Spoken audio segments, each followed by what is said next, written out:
رسول مجتبی کہیے، محمد مصطفیٰ کہیے۔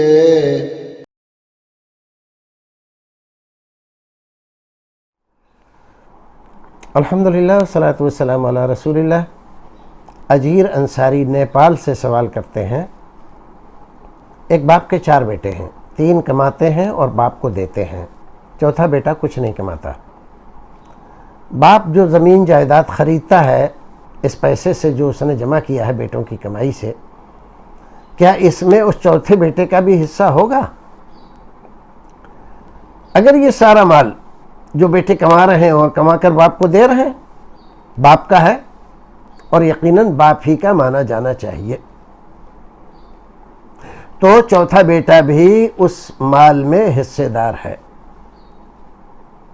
اور اس کا بھی اس میں حصہ بنتا ہے، لہذا اس کو محروم کرنے کی کوئی اور تک نکالنا کہ نہیں انہوں نے تو کمایا نہیں، ہم نے تو کمایا تھا۔ کمایا آپ نے بے شک تھا، لیکن ملکیت وہ باپ کی تھی، انت ومالک لیبیک، باپ کی ملکیت ہونے کی وجہ سے چاروں بیٹے چونکہ اسی باپ کے ہیں، لہذا اس کی وراثت چاروں بیٹوں کو پہنچے گی، اس میں اس کا کوئی دخل نہیں ہوگا کہ کمایا کس نے ہے اور گنوایا کس نے ہے۔ تو باپ نے جو زمین جائیداد خریدی ہے اس میں چوتھے بیٹے کا بھی حصہ لگے گا۔ السلام علیکم ورحمۃ اللہ وبرکاتہ۔